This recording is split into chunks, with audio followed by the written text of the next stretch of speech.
and elsewhere. I'm told that we have listeners in Jamaica, we have listeners in Dominica, we have listeners in Montserrat and Anguilla, St. Martin, Sunshine City, of course. Good evening to you in St. Thomas, Rock City, in St. Croix, St. John. Good evening to you in the British Virgin Islands, wherever you are. Good evening and welcome to another edition of On the Mark. I am Mark Brantley, and this is the first show for the new year. And so we thank God for bringing us to 2019. And I'm delighted to be here with you starting the new year on this very important radio program, which has been going now for over a decade, and which you, the people, have kept going because of your support, because of your regular calls, because of your prayers, and because of the love that you've shown for this show, and the extent to which you're willing, of course, to call in and share your views and your opinions. It is ultimately you, as I like to say, this is the people's show, and it is ultimately you that make it worthwhile.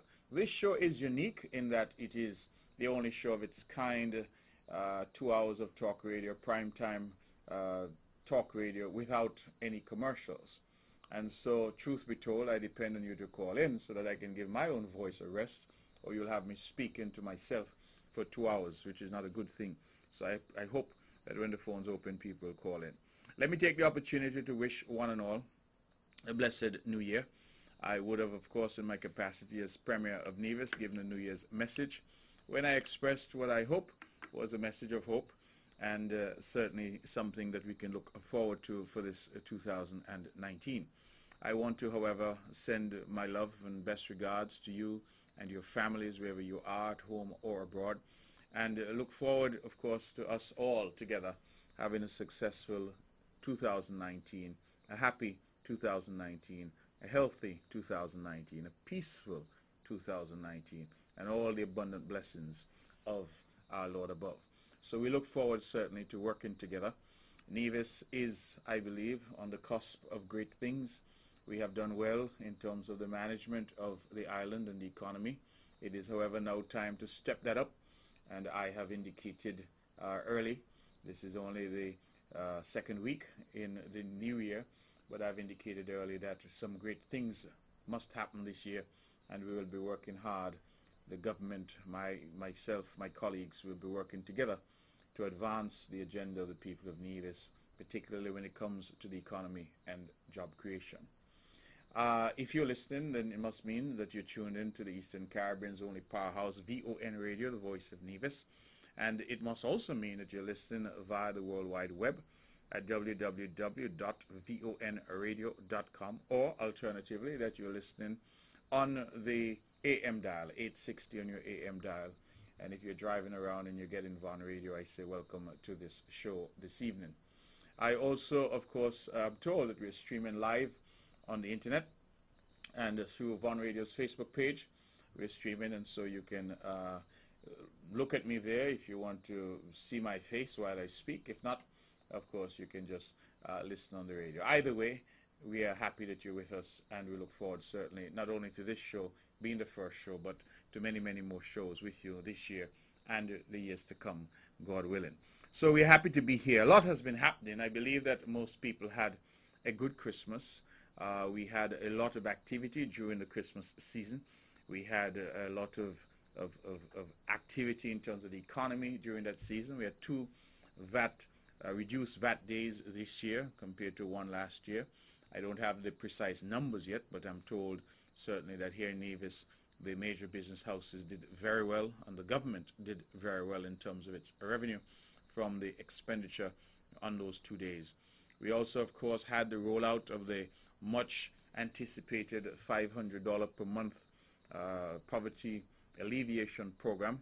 I would want to extend my gratitude to the federal government, my colleagues there, the Honorable Prime Minister and the cabinet colleagues, for the wisdom in rolling out this program. It was rolled out, in fact, on Christmas Eve, and therefore just in time for the Christmas season. And many families, of course, this is a program that benefits households that have a combined gross income of 3,000 EC dollars or less. And those are the people that it was geared towards. Now, we recognize that some people have argued that they were left out, that they ought to have been included, and they weren't. Others did not give their information, and so could not have been included. I want to assure everyone that we will continue to monitor this. If you have concerns, then the appropriate ministry would be the Ministry of Social Development Ministry. They're headed by, of course, the Honorable Eric Evelyn, and he and his staff are more than willing to answer questions that you might have. I want to make it clear that my understanding is that this is a first rollout of this, and so some people who were unsuccessful, it might well have been that your information could not be verified because there were some things that were incorrect. For example, a phone number to get in touch with you, other details that might have been entered incorrectly. And so do not despair. If it is that you are among the category of persons to benefit from this, then we hope to get to you. Equally, we hope that there are not others who are trying to take advantage of the system. This is a genuine program, genuinely designed to alleviate poverty in our country, to assist our people, to give them what I like to refer to as a hand up, not a handout. And the idea is to help people, and as people grow and develop, as we create more jobs, as the economy grows, as your household income grows, then the anticipation would be that some people will move off of this role for $500 and others may well come on. But the idea really is to help as many people as possible. I'm reliably informed that some over 500 persons in Nevis benefited, and I want to say to God be the glory. This is a government that cares. This is a government that is working for people. This is a government that is seeking to give back and assist in particular those who are most vulnerable. And so I'm delighted that we were able to roll out that program. I think for many it was a good Christmas gift to have this program rolled out on the 24th of December. We also were able this year to pay to our hard-working public servants and to those who work for statutory corporations for the third year in a row. For the third year in a row, we were able to pay a double salary. I mean, that for us is particularly significant because we have only ever seen a bonus payment being made in the past in times of elections. And we have had now 3 years in a row, based on the outcomes of the economy, based on the performance of the Citizenship by Investment program, based on the decision of the Cabinet to give something back and put something additional in the pockets of our hard-working public servants. We have been able to do that for 3 years in a row. We did not leave out, however, others because we were able to offer to importers reduced duties or duty-free on imports up to certain value, and people took advantage of that. People went shopping in abundance, and I believe that there was a tremendous amount of expenditure, there was a tremendous amount of cheer throughout the island and throughout the country during this 2018 Christmas season. We have now gone into 2019, and I am hopeful that the buoyancy that we have been experiencing, the goodwill in the communities, that will continue. 2019 started off in a bad way for the island of Nevis because, of course, we had a shooting that occurred on the very first day, after 6 a.m., I'm told, on January 1st.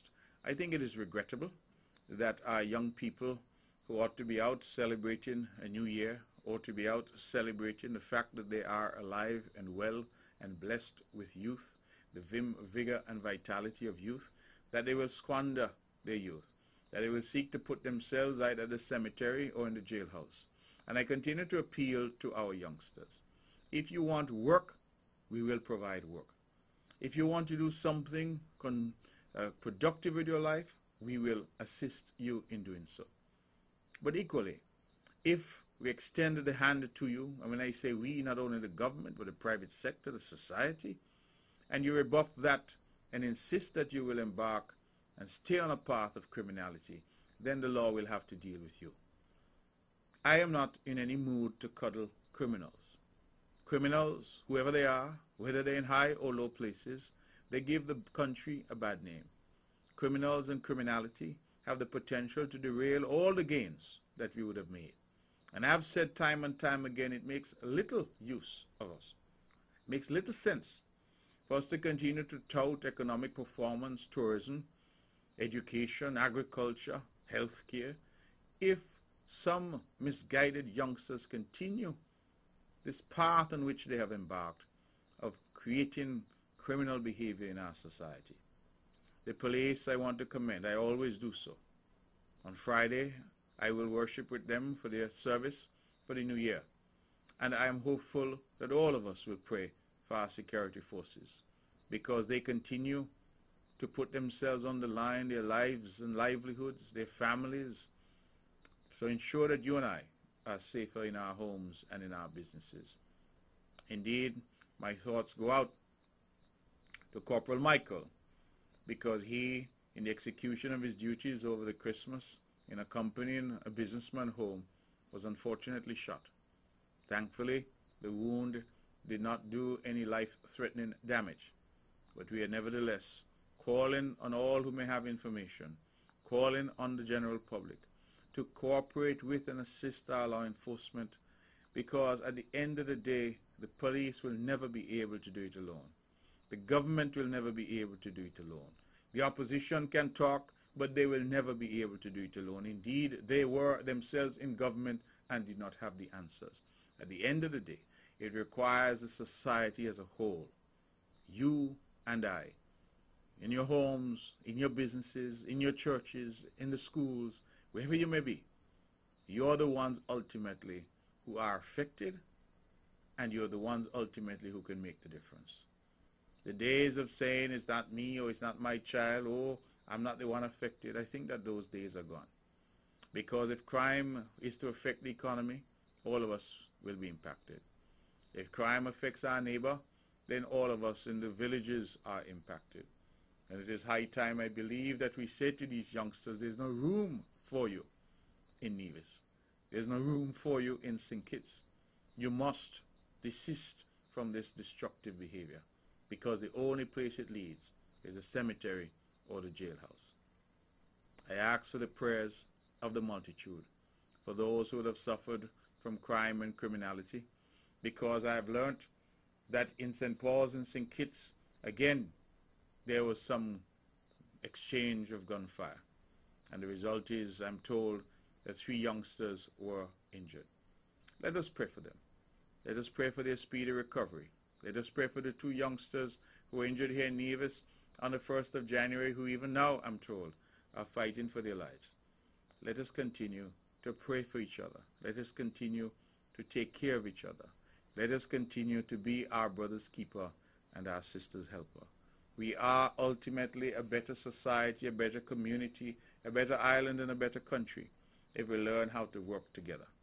I have, as Premier of Nevis, espoused this notion of one Nevis. Many have scoffed at it, but I have espoused it because I believe it. That there will be a time, of course, for politicking. There will be a time when you will be asked to choose who you would wish to lead you. But I feel that once that time is over, we must get together, we must govern together, we must progress together, and we must ensure that all ideas are brought to bear in the advancement of our island and our people. Christmas was a wonderful time. I want to thank my cabinet colleagues who were out and about, who spread the Christmas cheer and had Christmas parties for the children and even for the adults. I want to thank my colleague Minister Spencer Brand in particular, who for the 2nd year has joined me in my annual Christmas party for the children of St. John and St. Paul's. It was this year one of the biggest that we've had. I thought that we would run out of gifts. I'm thankful to God that each child who came ultimately got a gift. We did run out, but we didn't run out until the last child. At that point, we were out, and I said, well, for some magic, or perhaps it's not magic, but rather the grace of God, we had sufficient gifts for the children that came. Everybody was fed, everybody had a good time, and I thank all who were involved. I thank especially Dr. Patricia Bartlett and her family, the Bartlett family of Brown Hill. They've partnered with me year after year. I believe this year, can't quite recall, it might have been the 12th or the 14th year that we have done this together. And I want to thank them for their partnership over the years. It is a lovely partnership because all I do is I ask them to do it, and I provide the resources to them, and they do it. And I show up and have the opportunity to be with the children of St. John and St. Paul's, and my brother, Minister Spencer, has joined me in so doing. I also want to thank the parents who bring their children, some of whom who stay to help. And I'm reminding the parents that when you come to help us. You come to help us babysit. And that is important so that we all ensure that the children left in our care are well taken care of. I want to thank everyone for a wonderful occasion. I also want to thank the Honorable Troy Liebert. He took on the mantle of arranging what I believe was the biggest party that Nevis had seen in some time, right there at the Coal Hill by the famous Panko shop. And we had a massive occasion there. I was very, very happy with the way it turned out. And he and his team did all the work and put it together. Core band and everybody was there. I think that everyone who was there had a wonderful time. I want to compliment the Honorable Eric Evelyn. I know he had a series of parties throughout his constituency in Hanley's Road, in Rollins, right in Chickenstone, and I gather over at Zion. I am delighted that the people have come out and the people have enjoyed themselves. I want to pay regards and say thank you to the good fellas there in Stony Grove, those right in Government Road, those in Bath, where I had my Bath domino tournament. And since I'm mentioning the domino tournament, let me publicly congratulate Joe and Zulu, who again this year continue to take my money by winning this tournament. And I'm thinking seriously of banning both of them from competing in the tournament next year, because it seems as if that's the only way that somebody else will be given an opportunity to win. I'm encouraging the good people of Bath, the fellas, because someone said to me, and I think that this is why people should understand how important these events are, that all of Bath came out. Everybody was there by the shop. The level of camaraderie and conversation was really something to behold. We even had this celebrity Badman Polo was in our midst, looking for material, no doubt, for his next Calypso. We had Baker, and Baker gave me the assurance as to who would win the domino tournament, and his assurance ultimately was wrong. And so we had a good time. And I want to thank the youngsters and say to them that instead of just doing this at Christmas, I've asked Joe and Baker to arrange that we do it every quarter. We can do one at the New Year, obviously. We can do one at Easter. We can do one at Culturama, one at Independence. That is what we would hope to do. Christmas, let's see, let's get it right. Easter, Culturama, Independence, and Christmas. 4 per year. I think that sounds pretty good. And Bath knows that I will always be there. And so we're looking forward to doing this 4 times a year instead of just once. I think we had a good time. In Brownhill, I was associated with the Christmas tree lighting, and I think we had a good time there as well. I want to congratulate the Brownhill management group that continues to do excellent work in Brownhill. And if you hear me talking in this way, because it means that each and every part of the constituency was touched. Same thing in St. James, same thing in St. Thomas's, same thing in St. George, same thing in St. Paul and St. John. We went around and we tried to bring some cheer, some Christmas cheer to everyone. And I'm delighted the way that that went. If I didn't get by you, please forgive me. You are nevertheless in my heart. And I am going to see you in the new year.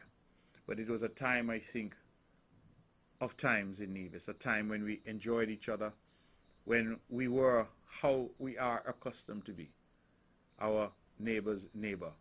We spoke, we shared, we laughed. It was, in every sense, the very spirit and essence of Christmas. And so we thank you for that. This morning, we had our first cabinet meeting for the new year. And I was pleasantly surprised that my cabinet colleagues decided to treat me to a pre-birthday celebration.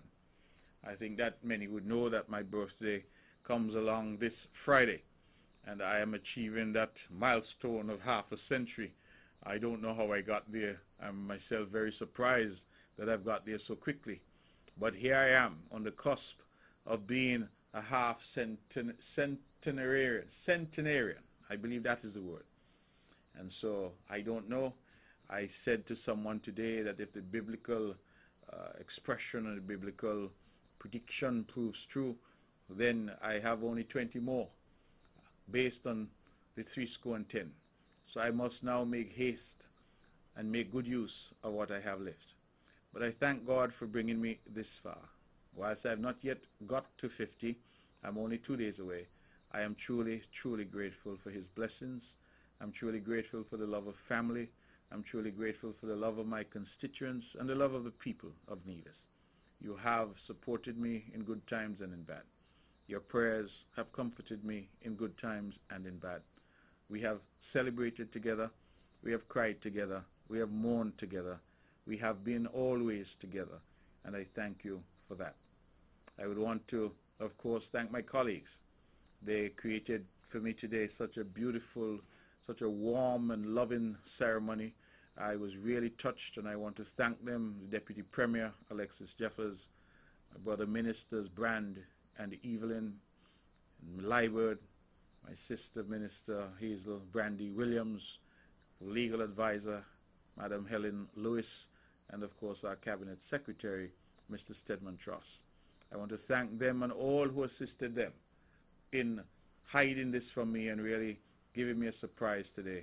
It was simply wonderful, and I thank them. I thank the prominent secretaries who all came to be a part of the little celebration, and I felt really honored and really touched. I have said it because I mean it. I love my colleagues, and we work well together, and I feel truly honored to be alive at a time like this and to be serving with a group of people like this. We're not perfect. We're far from.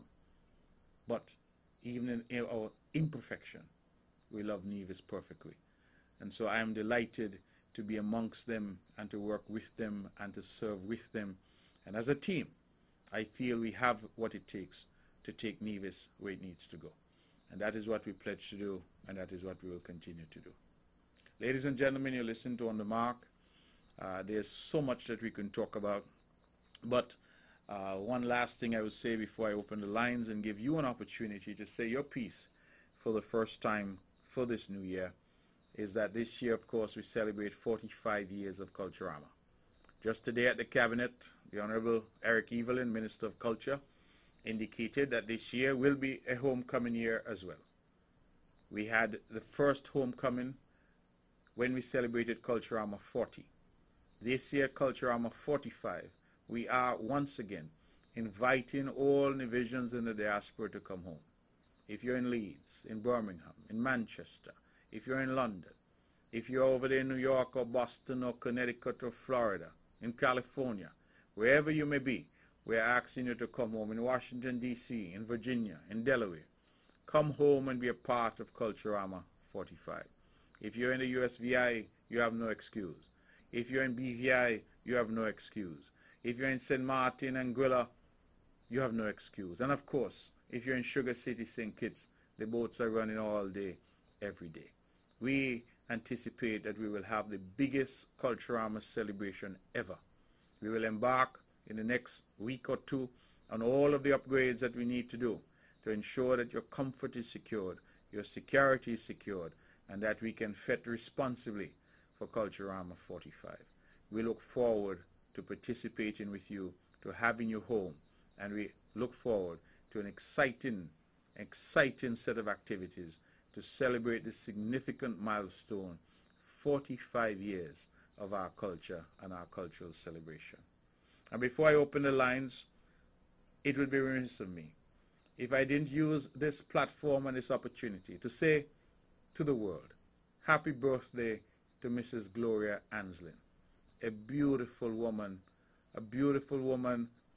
inside and out, physically regal, but also in terms of her spirit, an absolutely beautiful woman. And I want to wish you, Mrs. Anslin, Mrs. A, as I like to call you, a wonderful birthday. I saw a photo of you today and I said to myself that even at this age, you look like a 16-year-old flower. And may you continue from strength to strength. You see, when people are good people and they have good hearts and they're content and they're happy, it shows. It shows. And the glow that you've always had always warms my heart. And so, Mrs. Gloria Anslin, from my home to yours, from here, all of us here at Von Radio and On the Mark, happy birthday. We wish you a wonderful day, and we trust and hope that your day has been magnificent. For all of those who are also celebrating, I wish them a happy birthday. For those who regrettably find themselves mourning at this time, my heart goes out to you, and I pray that the prayers of us all will comfort you in your hour of bereavement. For those who are at hospital or otherwise sick, we pray for your speedy recovery, and we trust and hope that God will touch you, heal you, and may continue to bless you. With those words, we'll open the lines. The numbers to call are 869-469-1616 and 869-469-1700. If you want to talk to us, you want to say something, you want to introduce your own topic, this is your show. You're free to do so on those numbers. Let's go straight to the phones and take some calls. Good evening. Your first call for 2019. Good evening, Miss Sheriff. How are you? Good evening, Miss Premier. I'm doing good so Happy far. New Year to you. Thank you. I was calling you, but I didn't. I'd say maybe busy, so Yes. you didn't get me. Anyhow, Philippians chapter 3, verse 14 and 15. I press toward the mark for the prize of the high calling of God in Christ Jesus.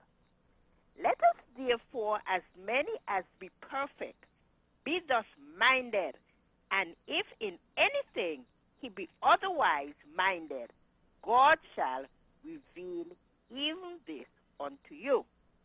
Sympathy is going out to Marilyn Jeffers at Brownhill and her family on the passing of Faith Jeffers. Sympathy is going out to Helen Bradley at Planting Gut, Gingerland, on the passing of her husband, George Bradley. Good night to my cousin over there in Canada and my nephew. I know it's pretty cold. Mark, may God continue to bless you. He's going to cover all of us in the blood, so long as we do the right thing. And may God bless you and keep you. Good night. We will talk. Thank you very much, and thank you for that, and thank you for mentioning Faith Jeffers. Was in the nursing fraternity for some time. She worked here at the hospital. Faith is someone well known. Again, lovely human being. And we only got the news yesterday that she had passed away. And certainly Mr. Bradley, who is also well known, a man who has served Nevis and served the wider Syncets in Nevis. I believe he originally hailed from Anguilla, if memory serves, and that he too has passed. They say that death is a part of living, and so long as we are alive, it is a destination that we will all arrive at. It is a destiny that we will all meet. And so it is that we celebrate those who live, and while they are alive, we hope and trust that we will show them the best of times, because we recognize that death is that inevitable end that will come when it will come. And so I extend my condolences to the family of Faith, her daughter, her mother, her siblings. I extend my condolences to them all, and also extend my condolences to the family of Mr. Bradley, his loving wife, and all the relatives. And let them know, as I always say, that in these times of bereavement, the prayers of the multitude will comfort them in this their dark hour. Let's go back to the phones and take some more calls. Good evening, you're on the mark. Oh, good evening. Good evening to you. Good evening, Honorable Mark Quad Brantley. Good evening. Happy birthday. I'm thanking God for allowing you to see 50. And you are but well. You have done a lot for the country, and I'm hoping that you live to see another 50 more. Thank you. And Honorable, I'm in the advertising mode. There's a long time anything happened that hard time. So I'm planning a fun day in conjunction with community development. Me and a few guys, we got together and we're going to plan a fun day. Yes. Yeah, in conjunction with community development. On the 20th of January, we will have cricket, domino, draft, tug-of-war, the fish games, bouncing castle. We will also have a beer drinking competition and bun eating competition. We already have a sponsor, one Cocoa Baco and Chocolate Services. One Cocoa is sponsoring us so far, and we are still looking for other sponsors that are willing to come forward to sponsor our fun day. And Mark, have a great evening. It will be on the 20th of January, starting at 1 p.m. at the Hard Time playing field. Have a good evening. Okay. All right. Well, thanks a lot for that, and I truly appreciate it. Let's stick with the telephones and continue to get some calls. Good evening, you're on the mark. Blessed evening, my beloved brother. How are you and your family? Happy New Year to you and happy Earth Strong, in advance to you when you come on Friday, my beloved brother. And may you continue to do the great work, great health, strength, and enough prosperity, my beloved brother. Thank you very much, and the same best wishes for the New Year to you and family. Yes, beloved. I just turned 60 December 21st. Oh, what? Well, happy birthday. Thank you, beloved. That's a blessing, But I continue to this struggle. Now, my beloved brother, let me ask you a question. How many embassies the Federation of St. Kitts and Nevis have on the African continent, if any? None. None? None. I know money is of the essence, but beloved brother, I would like to see at least, two, one in West Africa, one in Southern Africa. I like to see one in Ghana and one in South Africa, beloved brother, for now, So, my beloved brother, I know you're a brilliant foreign minister, and you should, encourage your colleagues to go down that route. Now, beloved, I saw you said those two videos. Did you see those two videos? The one Jubilee Morning and the one with the Caucasian tourists? No, I don't know. What videos are you talking about? Yeah, you had two videos, but when some unruly youths, misguided youths, and some criminal-minded youths, and Jubilee Morning was throwing all kind of missile at the police, and the police responding quiet. And I support the police in that thing, but there's a video that happened, I think was New Year's Day, over the Marriott, where this Caucasian man assault a police officer, beloved. But I don't know how you're aware of that video. I'd like you to look at that video, beloved brother. All right, but look at the video. But look at the video for what? What is the relevance of the video? I'm trying to understand where you're going. What I am saying, beloved brother, if you see the abuse, this individual, I'm not in the profanity thing. I think nobody's supposed to be arrested for using profanity. That's my thing. But you ain't supposed to use it around children or in public like that. But brother, that individual assaulted a police officer more than one time, brother Barney. More than one time. More than once, beloved brother. More than once. And he had another police officer. Like I said, I don't want to pretend it.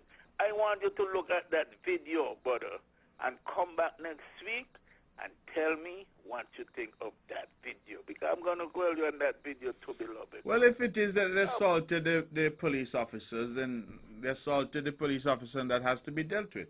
I'm not understanding why you want. What is it you're looking for from me? I would imagine the police would have dealt with the matter. No? No, but hear what happened, beloved. Hear what happened. Those two individuals, the next day, they was out of the Federation without being charged. What are the circumstances? What would be the circumstances behind that? Do we know? Have the police made a statement? But I think that things are kind of flimsy. Say that something going to be coming. They investigate. How are you going to investigate something when the two perpetrators, and his wife was involved in it too, beloved? But they have already left the country. They were thinking to leave the country the next day. But I hear you say on several occasions you used to live here in New York at one time. I don't know for how long. Yes. But no one assault a police officer in this state, beloved brother, especially in New York City, any of the 5 powers. Anybody who look like me, this ain't got nothing to do with race. Easy, brother. But I am saying, brother, nobody should assault a police officer. Okay, I think we can agree on that. I think we can agree on that, caller. I think what you're, however, pointing is that nothing was done. I'm not armed with the facts on that, so I don't know that I can discuss that any further. But I don't want to be, Right. you know what I mean, elaborate comments on it. I want you to go, because the video was there on Facebook for a long time, and it's still there, beloved. But I want you to go and check out that. Check out that video, Okay. beloved brother. All right. Well, thank you very much for your Thanks again contribution for as well. hearing me. Okay. Pan-Africanism our parish. One love, beloved. Okay. Continue to listen. Thank you. All right, let's go back to the phone and take some more calls. Good evening, you're on the mark. Good evening, Honorable Mark. How are you? Happy New Year. Same to you. Happy birthday in advance. Thank you, darling. I don't know if I want me getting anything on the walk out. Well, now you're in, so what you have to say? What you have to Yeah, say? happy birthday in advance. And my husband, Honorable Noel Douglas, happy birthday in advance too. It was this year in January. Yeah? Okay. I want to know what the water problem. The water running slow, all up in the side. Well, I don't know. Did you call the water department down there to find out? And me, I did not supposed to call. He asked for our uranium, like he ain't got enough water in the well. Okay, well, they'll definitely have to call and find out that because we Yeah. don't want any inconvenience for you and your I know. co-workers. That's true. All I right. look walk clean. How was St. Martin? I I hear you went honeymoon in St. Martin. How was that? I was good enough. Okay. But you know, we go. All right. You got to watch the spending it too. Yes, well, you know. What about Troy? Troy as well. I saw him today. He had a wonderful surprise for me today, he and the colleagues. So I saw him today. Me urgent Vance Amory. Well, I have not seen him, but I hope to see him later this week. And he's fine as well. Big up Amaral and Edric Stanley Of course. and all the family. Have a good evening and tell you what enjoy the new year. All right, and tell your granddaughter I said hello. Remember the little one that I met? When I go by here. Okay, good. Take good care. All right. Okay. God bless. I love you. Take care. Okay, love you too. Bye-bye. It is 20 minutes to the hour of 9 o'clock. We're taking your calls on 869-469-1616 and 869-469-1700. Let's go back to the phones and take some more calls. Good evening. You're on the mark. Good night, Honorable Premier. How your night is going? Not too bad, thank you. Blessed love and joy and happiness. Good night to your listeners via radio and internet and Van Radio. Now, I would like to extend blessed belated touchdown when it comes. And may you live to see many more with the power of the Almighty and the ancestors guide you. Thank you. In the wise mind and the understanding that we must be able to see a greater establishment for the betterment of our youth coming forward. And I hope you pursue in the dialogue that you can see equal rights and justice of full across the table without any hinder or favor. Now, blessed love and joy, and we would like to enhance now with the last time me and you engage in a dialogue pertaining about the aspect of the convention when it comes to human rights. And I hope that you have done your research and your report to come back to the nation and a whole and give them the value that they have to pursue when it comes to the 9 conventions that is here in front of our eyes as a country and as a federation, so we people can be really aware of these conventions and understand the remedies that they can protect when it comes to our human rights. Because really and truly, we're seeing some tortures going on in our federation, and we're seeing that there are violence against human rights in our eyes. We're trying to really wonder why these things are still insisting when we know we're supposed to be making changes, because we are picking up money from the United Nations General Assemblies, where they have the NGOs and the agencies that fund our people to these programs that are supposed to be able to be an educational establishment.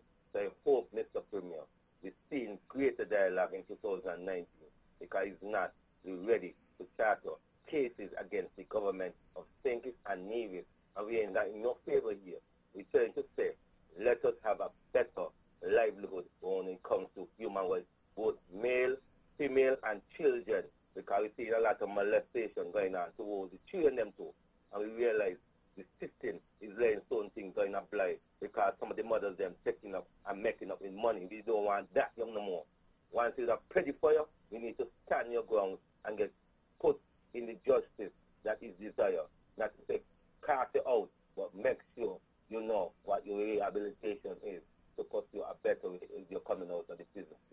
So, love and honor, Mr. President. All right, thank you very much. All right, let's stick with the phones. 20 minutes to the hour of 9 o'clock. Good evening, you're on the mark. Good evening, Honorable. Good evening to you. Happy New Year. Greetings, same to you. Season's greetings to you and your Yes, family. thank you. Good friends are like stars. You don't always see them, but you know they'll always be here. I repeat, good friends are like stars. You don't always see them, but you know they'll always be here. Have a great evening. Thank you very much. Thank you for that thought for the evening. Ladies and gentlemen, listen to On the Mark. We're taking your calls. We go back to the phones. Good evening, you're on the mark.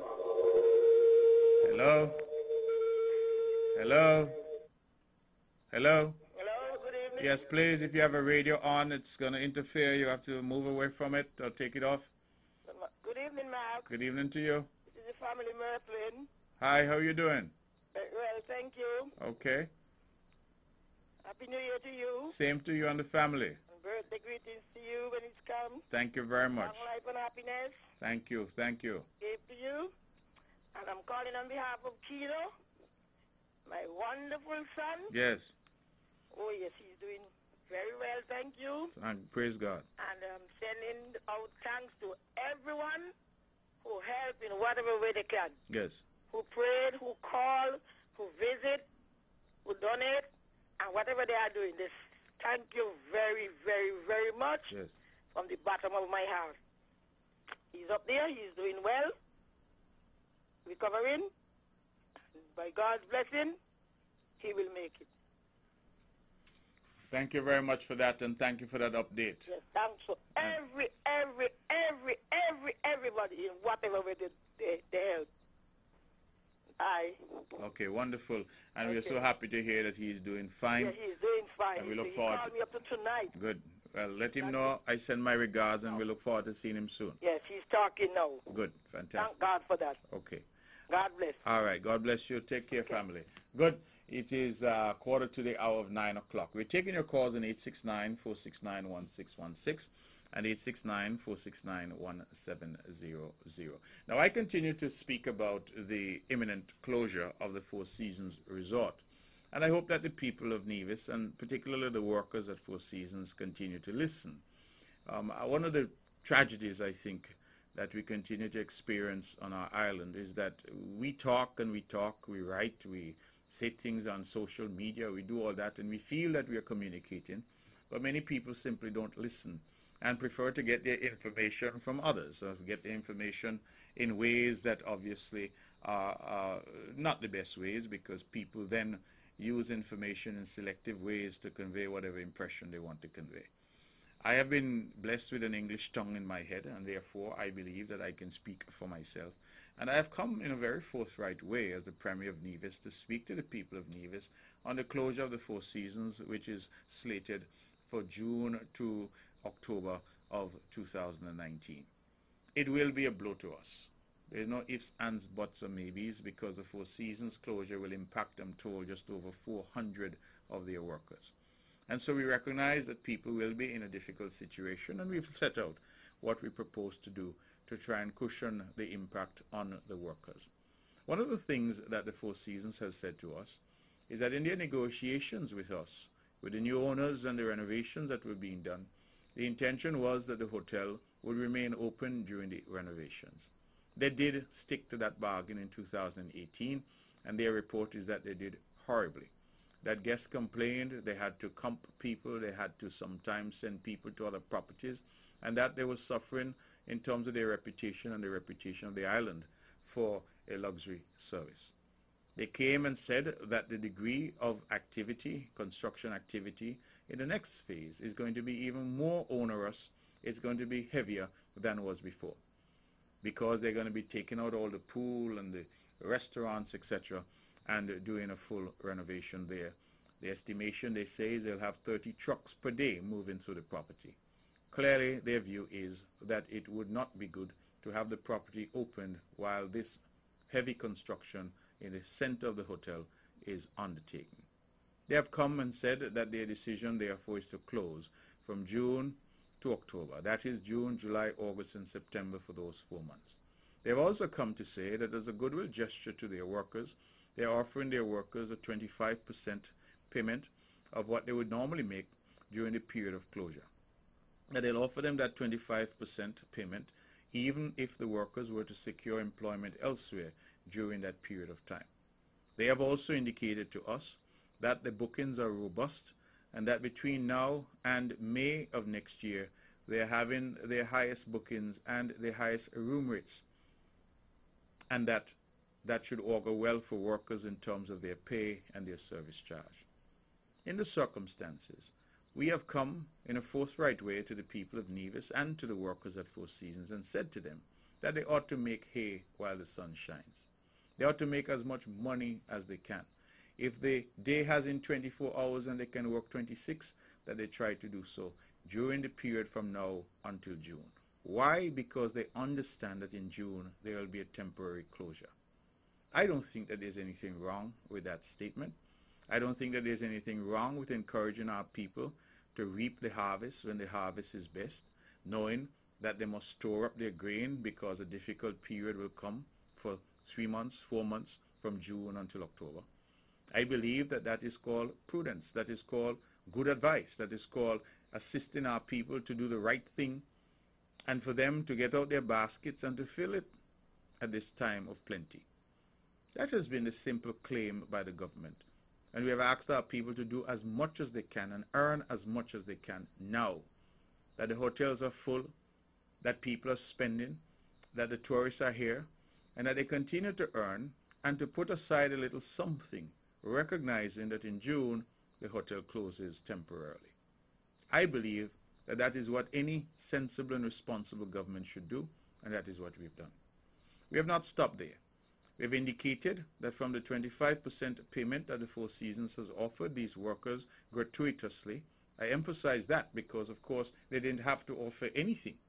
They could have simply closed, and then the law would have taken its course. And what that would have meant is that workers would have had no recourse but to seek severance payment. Severance payment is paid by the government once an entity closes or closes for a particular length of time and workers are out of work. The problem with severance payment is once you've collected your severance payment, then you'd have to reapply with that entity reopens with no guarantee that you would be successful. And so they opted to say, well, we will try to hold on to the workers who are valued employees by paying them this money, 25%, during the period that they are not working. And if they were to secure work elsewhere during that period, we will still pay them the 25%. Now, workers, of course, have a choice. Workers can say, I don't want that. I instead prefer to go and seek my severance and take my chances that when the hotel reopens, I will seek to reapply. I may or may not get a job when I reapply. That's a matter for workers, and everybody is free to do that. All I can do as the Premier of Nevis is let you know what has been placed on the table and what the circumstances are. Four Seasons has made a goodwill gesture. They have said they're willing to pay 25%, and that is more than they had to pay, because the truth is, under the law, they're not required to do anything in the circumstances other than to give notice that this is the position. They have instead opted to say that they will pay this, and that is what they've offered. We have come and we have said to the public and to the workers that this is the position, and we are hopeful that the workers will try to make up for the shortfall that is coming by trying to make as much money now as they can. My job as the Premier of Nevis is to be forthright. My job is to tell you when things are good and when things are not so good. My job is not to come and try to sugarcoat and pretend, but rather to be honest with you, the members of the public. In so doing, we will continue to work closely with the Four Seasons, but also closely with workers. We'll continue to ensure that our workers are protected. We'll continue to ensure that they're placed first. But we're also asking our workers to understand the situation and to recognize that during this period of reconstruction, that once that reconstruction is completed, they will be returning in October to what is essentially going to be a brand new resort. A resort that will once again put the Four Seasons at the very #1 in the Caribbean and perhaps farther afield, and will once again restore the pride and the joy of you, the workers, who have consistently made this hotel what it is. The partnership with the Four Seasons is not new. It did not start with me. The partnership has lasted, and it has started with Premier Simeon Daniel, our national hero. It has continued from him to Vance Emery as Premier. It has continued from him to Joseph Parry as Premier.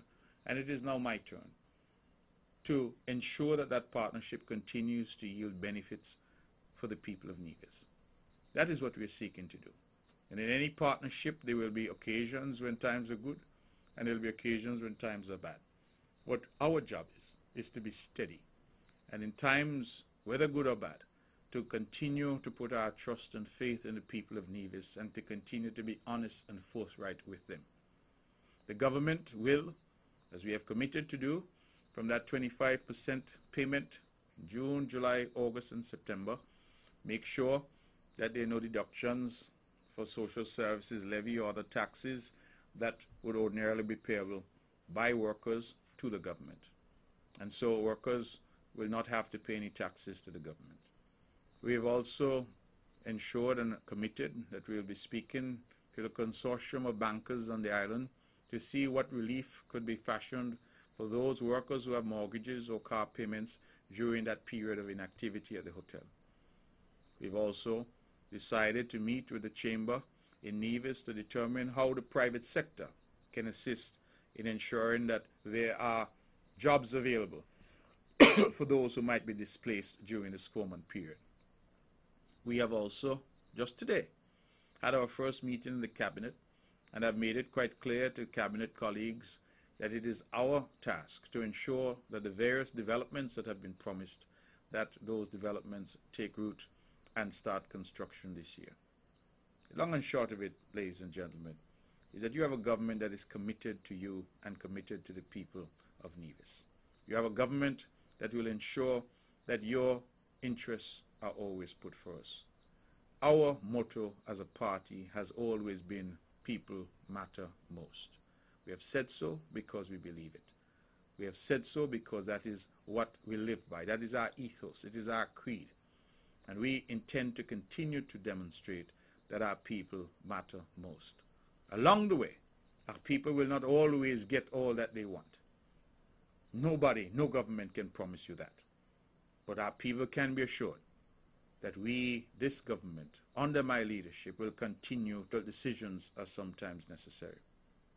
What we need to do now is to gird our loins, work hard, earn as much as possible, save our money, knowing that in June things are going to slack off for 4 months. And we need to continue to be prudent and sensible in all that we do. I thought it necessary to say that again, and if I think it necessary, I will continue to say it so that our people hear it, not from others, but from me. This is Mark Brantley. You're listening to On the Mark, and you're tuned into the Eastern Caribbean's only powerhouse, VON Radio, www.vonradio.com, or perhaps you're listening on the internet via Facebook Live, or perhaps you're listening on radio at 860 on your AM dial. Let's go back to the phones. It is 5 minutes to the hour of 9 o'clock. Good evening. You're On the Mark. Hello. Good evening. Good evening, sir. Good evening to you. Happy birthday in advance. Thank you. Thank you very much. And, Happy New Year to you and the family. Thank you. You talking about the hotel. You know, one of those new candidates for NRP who had a problem with you warning the people in advance. This man come and say you warning people 8 months in advance, getting people frightened. I mean, what would they have done? They were going to warn people at the last moment so they are not prepared for anything. Well, caller, I would have thought it would be better that people hear now. Of course. And therefore can plan. So, for example, if I were working there and I plan to buy a car in April, maybe I hold off. Change your mind, yeah. Yeah, maybe I hold off because I now understand that this is going to happen. Now, what if I go and I buy the car in May, and then in June I hear the hotel going to close, and I didn't expect that? So, I mean, again, people will criticize. Well, Leadership is never easy. But I feel that we are doing the right thing by being forthright and being upfront with the people of Nevis. Mm-hmm. And I have not come to try and obfuscate or hide anything. I have come, and I will always come and tell the people the truth as it is. So I hear a lot of things being said. For example, people are talking, oh, this 25% is something the government cook up. We had no discussions with the Four Seasons except when they advised us. And I can say it publicly, we asked them if they could pay a little more. They came back, they said they had done all that they could, and we said, well, fine. Bearing in mind, they didn't have to pay anything at all. No, not at all. And so we said, well, you know what? 25% is a lot less than what people are accustomed to, but it is more than they had to pay. And whilst we had asked them to do a bit more, they came back and said they had done their financials and they were unable to. And we said, fine. We'll continue to have that discussion. We have a few months left, but that is the reality of the situation. Now, I feel that I have a responsibility to say that to the people of Nevis, and that I ought not to try and pretend and tell them, well, things are this and things are rosy, because then I think people would have every right to say to me, but you have misled us because you had this information and you did not let us know. Right. So I don't know why any sensible person would be upset that their government has stepped up and said to the people, listen, this is a situation. If you are in December and you have knowledge that a hurricane is going to come in June, should you not inform your people that the hurricane is coming? Sure. So I don't understand what the criticism is, to be honest with you. Sometimes they just want to start stupidness. Anything come out them out, they say. And still some, about 400 of them going to be employed, right? Well, just over 300 will continue to be employed. This closure is going to affect, I'm told, just about 400 of the workers. And if the others get a job somewhere, they're still going to get the 25%? Yes, absolutely. Absolutely. And another subject, I listened to the gentleman that liked to call in from Thinking and talk, who nobody heard in 20 years until Unity getting out. He said you should be going all out to get Douglas to enter the States because he's banned from coming to the United States. I should be going all out? All out, yes. How is that my responsibility? I don't understand. You think you could tell the Americans what to do in their country? They already... Let me tell you, caller, I had one experience it proves to me. I recall that there was an elderly woman here who had, in the old days, they used to have what they call an indefinite visa. And she had an indefinite visa. When the U.S. changed it, they changed it now to 10 years. And so her indefinite visa was converted to 10 years. That lady went to the States every year for medical attention. And when that 10-year visa, and she never overstayed, when that 10-year visa ran out, I assisted the family in applying for renewal. And you know she was turned down? She never broke any law? Never broke a law. And she passport could show all the time she enter and leave. But just because she was turned down. And so when I asked them, well, why would you turn this lady down? They then mentioned something about quota and, you know, they have their own rules. You can't tell them what to do. So if the U.S. government in their wisdom have decided that they will not grant Dr. Douglas a visa, you can't do that about then what is that for me to do in relation to that? No. Right? I don't know what is motivating them. They have certainly had no conversation with me or my ministry about anything. You want to go to fight for him. And they will not discuss anybody's personal application with you in any event because that they view as proprietary and confidential. So the truth of the matter is that's a battle that Dr. Douglas will have to fight. And if it's true that he has been denied a visa, then that's a matter for him. He has not come to me and made any representation to me that he has been denied a visa and that he requires any type of diplomatic assistance. And so I again do not understand why it is people would seek to involve me in situations. Believe me, I'm busy. I have my hands full. I have a lot of work to do. I'm not looking for side winds to engage myself in because they're important issues that we have to confront. And that is my role and my job and my task, and I intend to fulfill that to the best of my ability. Yeah, and this thing about the no confidence thing, if I hear Douglas correctly, is he asking Unity members to bring to a vote against Mr. Prime Minister or Prime Minister to bring the government down? No, that is what he asked people to do. Yeah. Yes. But, I mean, does this man think the Federation of St. Kitts maybe want to go back where they're coming from? Well, you must recall, caller, that it was Christmas, and Christmas also brings Carnival. And so I know Dr. Douglas a little bit, and I think he's a man who likes Carnival, he likes folklore. And I believe that his attempt.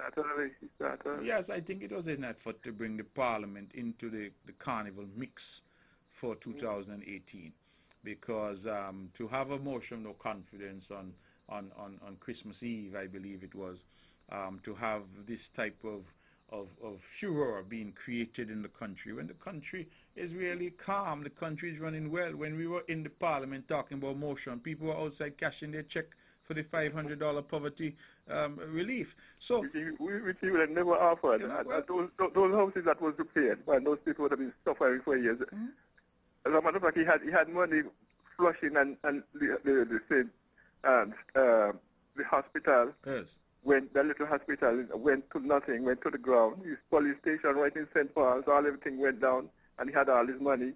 If he didn't spend money on those buildings, he wouldn't just spend money helping people to repair their hurricane thing. The Mary Charles Hospital, that's the one. Well, I don't know, but I mean, the reality is that I always say to people that the measure ultimately is, am I better off? Is the country better off? And people will have to answer that question for themselves. But in 4 years' time, this man is miles away behind. He and his people have a lot of catching up to do, Mr. Bradley. All right. A lot of catching up. And before I go, I would like to wish the honorable Prime Minister and his cabinet, his family, and everybody will work with him and thanking him for doing a good job for the Federation. Thank you. Good. Thank you, my brother. Let's go back to the phones right away. Good evening. You're on the mark. Good evening, Mr. Brantley. Good evening to you, my brother. Happy New Year. Happy New Year to you, yes. too. I noticed you were born in the same week of the same month. We? Yeah. So when is your birthday? The 8th. No wonder we see eye. Yeah. January. Happy birthday to you. Belated, yeah. Yes. No wonder we see eye to eye on so many things. I wanted to raise two issues with you. Yes. Right? The first is your speech in the NIA passed legislation requested by I think it was the OECD? The EU. The EU. Yes. Okay. It seems that you have somewhat belatedly come to the realization that our interests are not theirs, and that they will be forever moving the goalpost, right?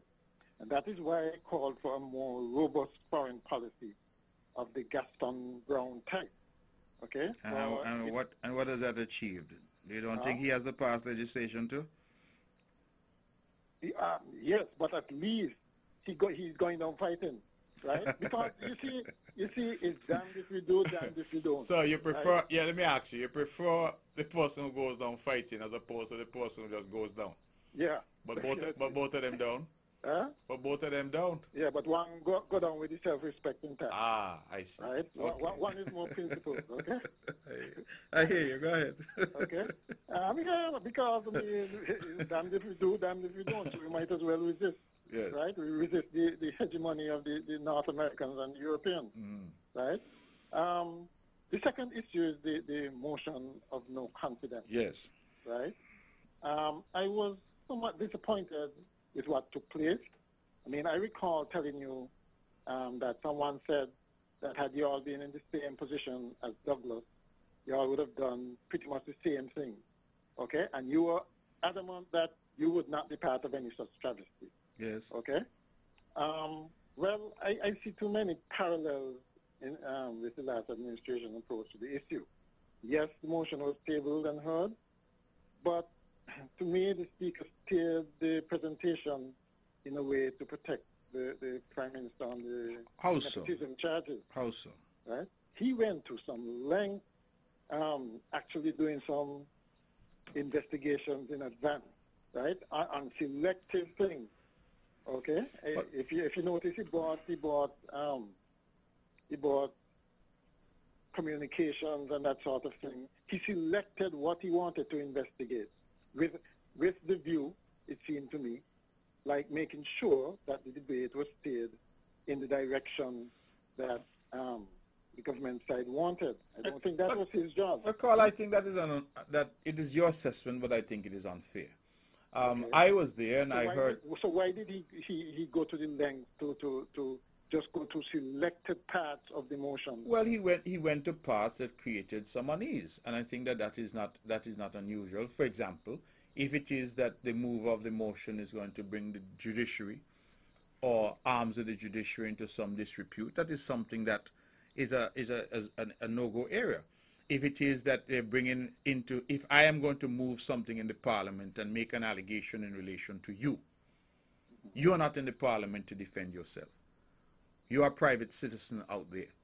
The fact that you happen to be related to the prime minister or related to any member in the parliament for that matter, right, is certainly puts you in a position where people may say something of you.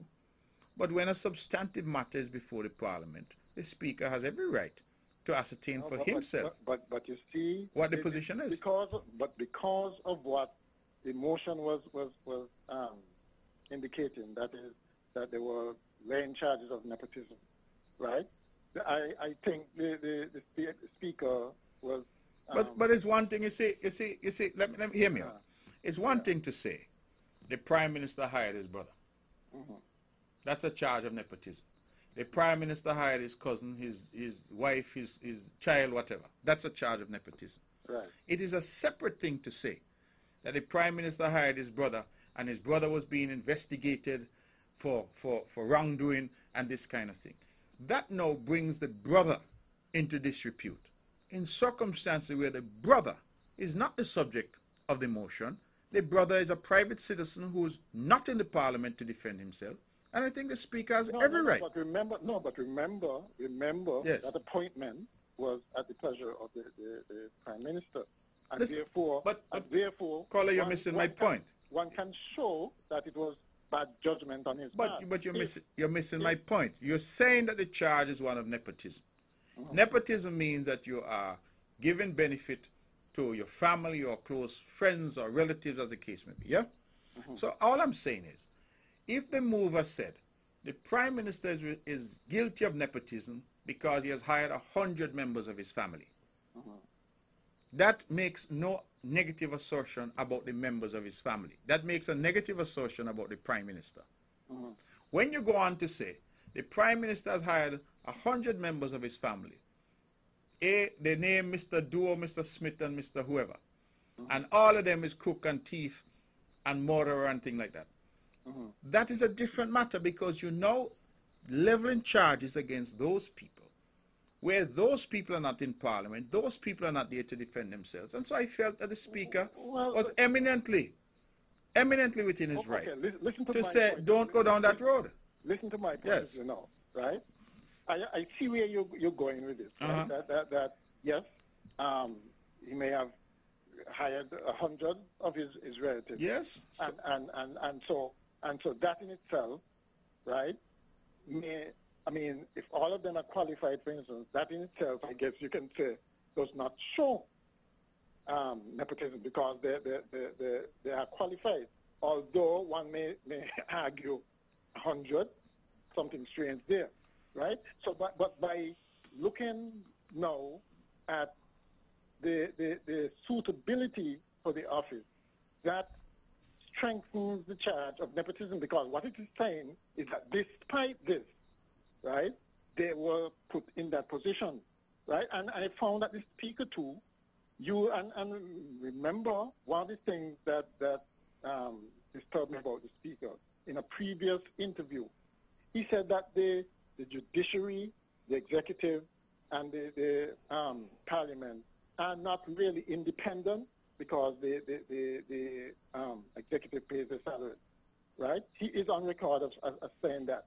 And so when one hears him starting to use the protection of the judiciary as a reason to tamp down on the nepotism charge, one gets kind of worried. Well, caller, there's no need to get worried, because those are the rules. The rules are very clear. Okay. That the parliament, because the judiciary is a co-equal branch of the government, separate but equal, that it is not appropriate for the parliament and parliamentarians to attack the judiciary. The standing orders are very clear as to what we can do and what we can't do. But if you have a speaker, though, who does not believe in the independence of the three branches, you know, the whole premise is brought into Well, question. whatever the speaker believes is a matter for the speaker in his personal capacity. But I'm saying what the rule requires. Okay. The speaker may be wrong in his utterance from his personal perspective. I may not agree with a personal view that he holds. But I'm saying the rules are very clear that we cannot, as a parliament, engage in language which is disparaging or seeks to bring the judiciary into disrepute. Okay. All right? So those are the rules. And Dr. Douglas is a seasoned parliamentarian. He well knows the rules. And so my thing is. But that's the other thing, eh? Yes. The number of interruptions. It was clear to me that the kinds of interruptions and so on that we're having was intended, and the timing of the debate was intended that the public would not hear the debate. But caller, you can't have it, caller, with all due respect. You can't have it both ways. The rules are very clear. We were in opposition. I brought a motion of no confidence in 2012. And we insisted to the point of going to court and winding its way to the court. We've just won the case. I think it's in last year or this year. Yes, last year early. The judge ruled in our favor.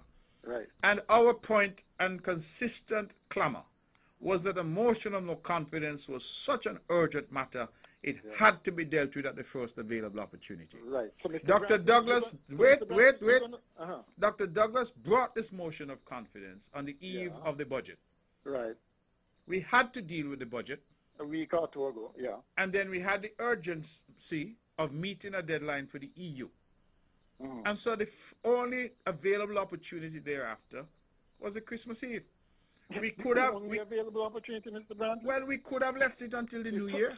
So you would say with a Caller. straight face Yes. that the time was chosen for the expediency of the business of the parliament. Absolutely. As opposed to wanting to keep this away from the public. But I don't understand. In today's world, where everybody's armed with some gadget and information flows seamlessly, what you mean keep something from the public? There's nothing in this world now the public can't find out if they want to find out. I don't think. So the truth of the matter is, I don't think the communication experts would agree with you. The truth of the matter is that the debate is there. The public would have had the opportunity to see it live on Facebook, live on TV, live on radio, hear it live on radio. Or if they didn't get that opportunity because they were busy doing something on Christmas Eve, they could go home, Boxing Day, New Year's Day, any day, and go and look at it for themselves. There's no effort about hiding anything from the public. I heard a prominent lawyer just Tuesday question the validity of using that section that you did to shut down the debate. Well, that is why he's called. That is why he's called a lawyer. Lawyers are paid for their opinion. It doesn't mean the opinion is worthwhile. It's right. Right. But you're absolutely confident that you did the right thing. Listen. It wasn't a question of collusion. You see, Mr. Brantley, right? A question of collusion, how? You got to be careful the language you use now, because we don't want any American language to enter into our lexicon. So collusion about what? Collusion about what? A plan to a strategy to have the debate run its course how it did in advance. It wasn't a question of that. But you singularly decided that you're going to bring that to stop the debate? It's not a question of me singularly deciding anything. The rules are clear that on any motion that seeks to criticize, disparage the government or any member of the government, that any member of the government can rise and move a motion that the debate be brought to an end.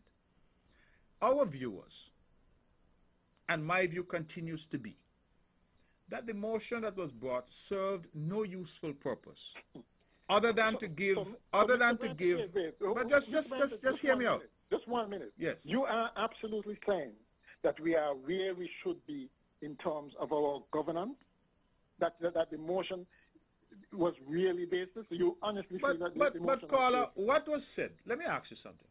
What was said in the motion that Dr. Douglas spoke for 2 hours on, which was his allotted time, that he did not say in his response to the budget just a few days before, when he spoke for over 2 hours? You see, what this did was to make well, it wasn't. I think it was intended to make each member there state a position on the motion. Okay, and to be quite honest, I would have liked to hear the Prime Minister defend himself. I would have liked to hear the Honourable Patches Liber defend himself, Mr. Grant defend himself, and see their vote on the motion, right? But we understand you would have liked to hear that, but again, the question in any parliamentary debate is there a question to be put? And does that question that is to be put have sufficient support to pass? The answer to that is obviously that the matters that were being raised. I mean, how many more times they're going to accuse the Prime Minister of nepotism? They say so all the time. The Prime Minister response is he has 35, 40 brothers and sisters. I don't know how many he has.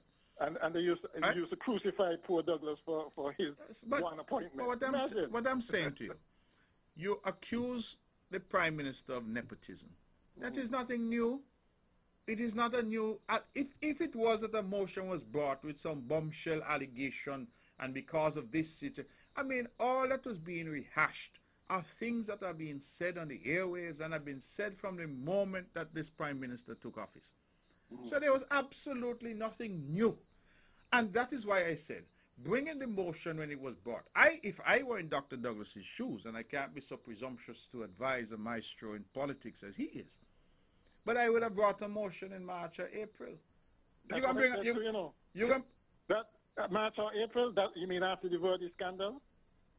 But no, I'm March or April next year. I'm talking next year? It makes no sense to my mind. But it makes no sense to bring a motion, caller. In the height of budget session, when a budget is already planned, when you recognize that the motion cannot succeed. My motion was different, because my motion was going to succeed. But, right, I agree. So he knew that his motion could not succeed. But if the motion was so baseless and since the result was a foregone conclusion, yes, see, why go to the length that was done? Again, I said to prevent the public from hearing the debate. Right? No, we didn't go apart from the frequent interruptions, right? You can't really tell me that we are where we should be with governance. Right? There have been too many scandals, known and unknown. That is why the Prime Minister can say definitively that none of you can hold a candle of correction to him. And why General Powell can say confidently that there is no Guyana facade in the cabinet. Right? You see, to me, you went down a notch in my estimation. Right? Well, I would think that the only thing that I could have done that will satisfy you is to have voted yes to the motion. No. I am saying to you, there's no... What you could have done. But I acted within the rules. You're now going to throw out the rules? No, what I'm saying, what you could have done, right, was realizing that instead of calling the Prime Minister, the ex-Prime Minister, the opposition leaders' motion baseless and frivolous and that kind of thing, right, realize that there were issues there that actually were on on Unity's agenda that have not been addressed and that should be addressed. And I really did not expect you to be any hatchet man. But caller, any issues on Unity's agenda to be addressed must be addressed by Unity. I'm not understanding what you're really saying, because the governance. I go on record tonight as saying that this government has done more on good governance than any government in the history of this country. But I've told you that already. It's no point this half a loaf thing is better than none. Yes, but we have half a loaf now when there was no loaf before. No, but that is not the attitude to be taken. But what you mean? Let me tell you, go down into town and find a man hungry who has no loaf and tell the man, I'm going to give you half a loaf. I am sure that man is not going to tell the boss, unless you give me a whole loaf, not give me no loaf at all. This is a process. And it is, to my mind, unrealistic for you to demand of a new government that they must do all that you wish them to do, when you had a government of 20 years that did nothing. So you must wait 20 years. No, I am not saying that, because you yourself is saying that we have produced half a loaf. When for 20, if we produce half a loaf in 4 years, and your government produced no loaf at all, no bread in 20 years, which is the better government?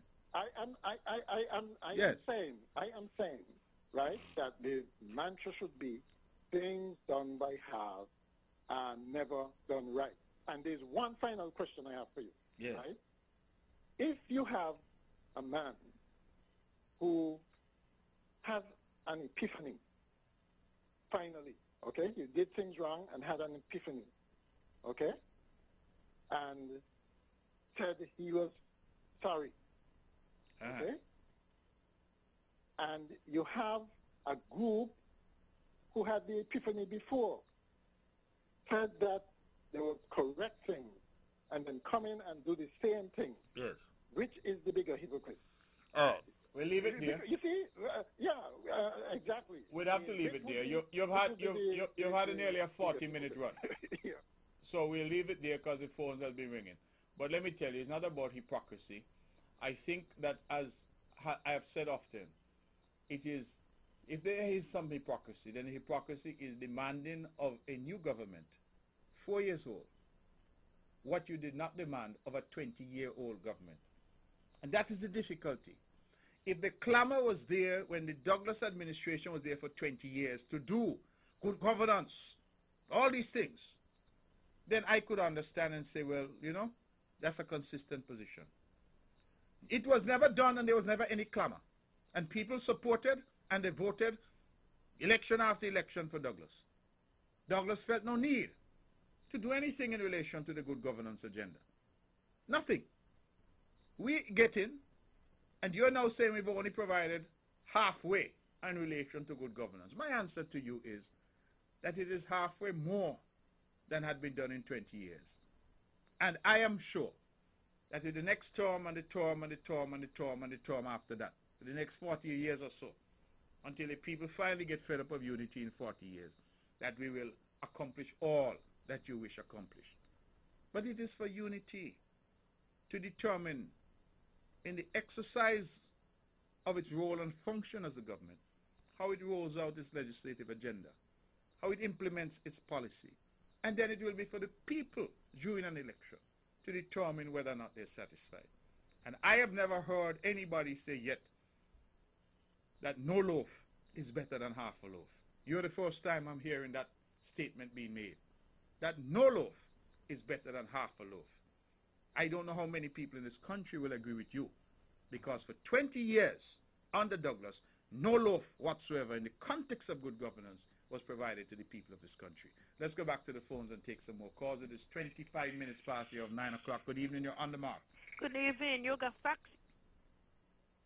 Okay, we have, I'm sorry caller, please forgive me. Please try and call back in, 469-1616, 469-1700. Do we have anybody holding? No? Callers, you can call in. The lines are open. For those who want to express a view, you can certainly do so. Good evening, you're on the mark.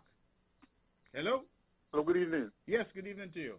Yeah, what have happened is that the motion of no confidence that was brought, to my mind, it was just for a stage for Dr. Douglas to pitch his last cap.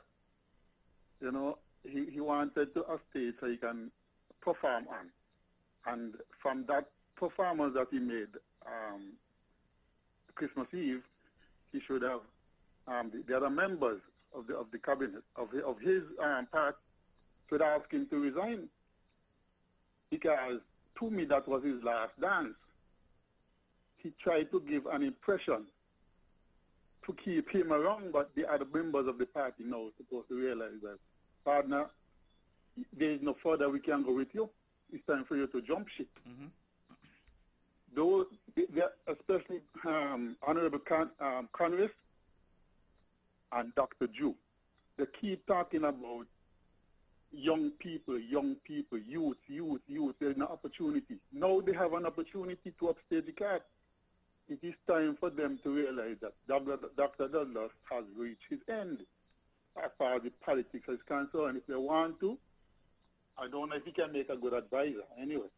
So it is time for him to go.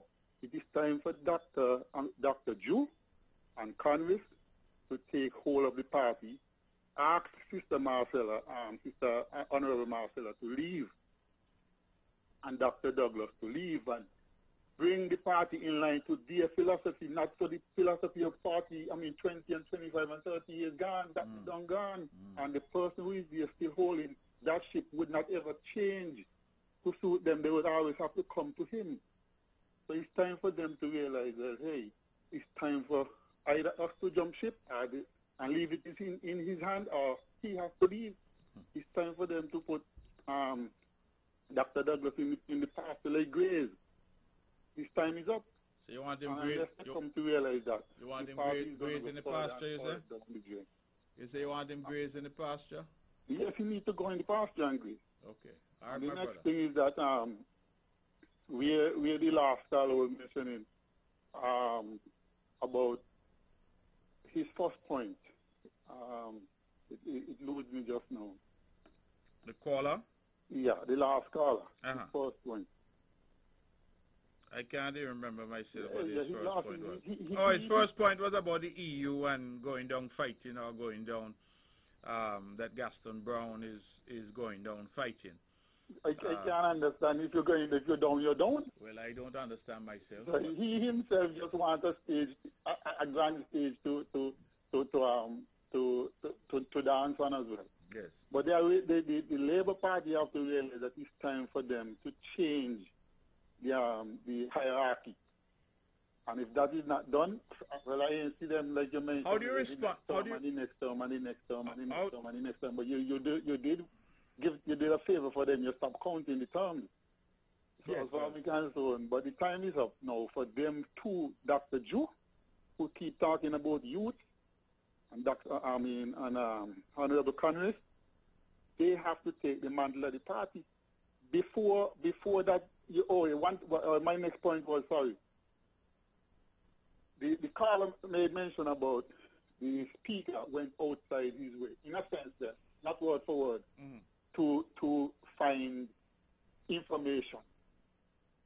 If that didn't happen, the country would have gone on.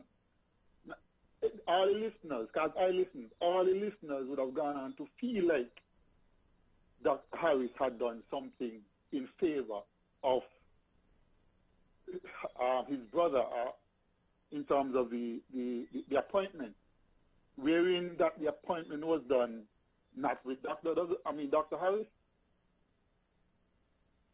And so if that didn't come out, everybody would have think, because of the stage that was set, that something went wrong under this administration. So I don't see anything wrong to bring the truth to light. That is what's happening. We feel we don't want truth to be brought to light. We think we can keep truth under the covers. So it's a good thing that the truth came out, so everybody see the trend of what's happening.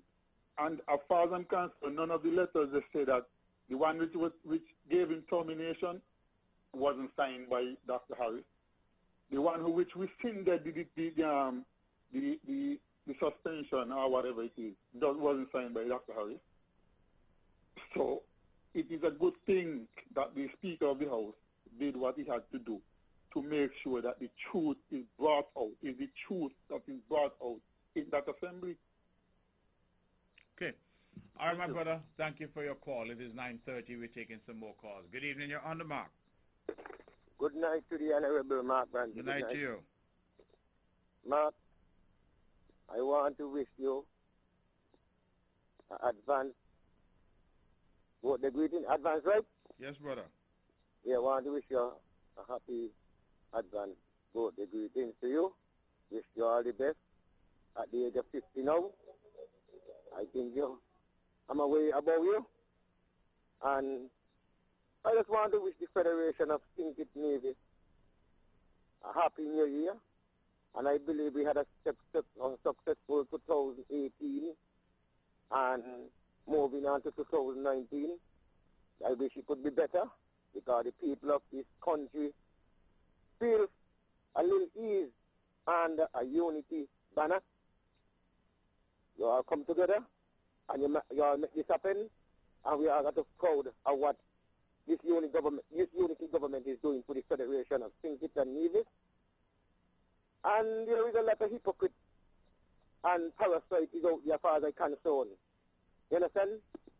And they will say all manner of things to distract the people of this country with what's going on under this banner of this unity, with what you are doing. And to be truthful about Mark, we ain't paying them no money.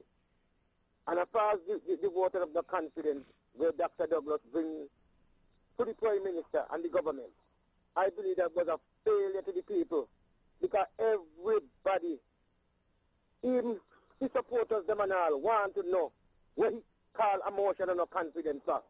Even some supporters, them not, I telling you plain, real rubbish. Even a young, talented young lady who also support him and always going on Facebook and all kind of thing and back him up. Even she now went on Facebook and said, what is man coming to? What this man doing? Go sit down and let the party turn over to these young men where they got here. You understand? So Mark, it's just a distraction from who are coming and saying all kind of negative thing about emotion and confidence and all kind of thing. Because we know that it ain't nothing, he ain't having nothing. And that's why you all went in there and debated on the eve of Christmas. Because it was real masquerade. Put you. Mark. All right, brother. And I just want to big up my good friend Mortlin, big up Mortlin Odeon, Hilly in Stony Grove, and all my good friends, my brother Joseph Woolard and his wife Pat. I want to wish all of them a happy new year. Sister Clara and Rutland Hill, and all my good friends them Odeon Nevis. I just want to wish them all the best and my family members them. Mark, you have a wonderful night. God bless you, brother. All right, brother. You look like you know the whole of Nevis, so that is good. God bless you as well. Let's go back to the phones. The calls are coming in fast and furious. Good evening. You're on the mark. Good evening, Mr. Brantley. Good evening to you. Prosperous and productive new year. Thank you. This is Vanessa Taveras of Bath Village. Oh, my dear. Your voice sounds so lovely. How are you? Thank you.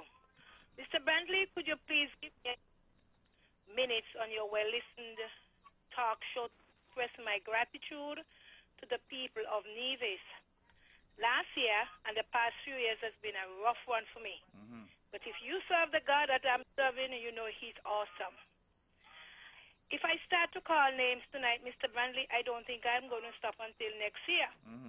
But I just want to say thank you to the general public for assisting me in obtaining my new prosthetic leg. I am grateful that my wish for Christmas came true. It wasn't easy, but I struggled, and the good people of Nevis helped me, and I am grateful. Praise God. And I also would like to say thanks to those who kept me in their prayers, and for all those who gave me their love and their well wishes throughout the past 7 years that I've lost my leg, and helped me in maintaining a prosthetic leg. I'm adjusting quite nicely, grateful, and I am grateful that I'm more mobile. Yes. God is awesome. Good. So, and I want to say thank you to everybody. If I call them Mr. Brantley, I'm going to get myself in trouble. Well, and thank you. The show finish at 10, so you don't have enough time to call everybody. Okay. All right. A nice ear. I'm happy to hear that. God bless you. Okay. All right. All right, ladies and gentlemen, listen to On the Mark. We have 25 minutes left. If there are those out there who have a view, who have an opinion, have something to say, please call in.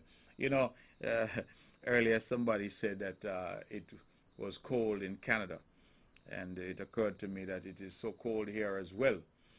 You know, the other night I was so cold there in Montpellier, I came outside and fully expected to see snow on the ground. Nevis, I don't know what's going on. I could only imagine what it must be like up in Rollins at this time of year, because Rollins is cold normally, and at this time of year I could imagine it is quite cold up there. But God is good. It's a good time of year. It is a time to hug up somebody when you fall asleep and, you know, get cozy. That is very, very important. And I'm delighted. I continue to say that it is a wonderful time to be alive. It's a wonderful time to be Nevis. We have a beautiful island and a beautiful country. And I believe that we have our problems, to be sure. But together we can overcome them. And we just need to continue to work hard, continue to push through, and continue to ensure that we do the best that we can for ourselves, for our families, for our communities, for our island, and for our country. So let us continue to work together. You'll hear that from me time and time again, that we work together, we struggle together when necessary, we triumph together, and we continue to be each other's keeper, each other's helper. That for me is very important, and that is a message that we must continue to convey to our people. Let's go back to the phones and continue to take your calls. Good evening, you're on the mark. Good night, Mr. Honorable Pavilion. How your night going again? My night is fine, thank you.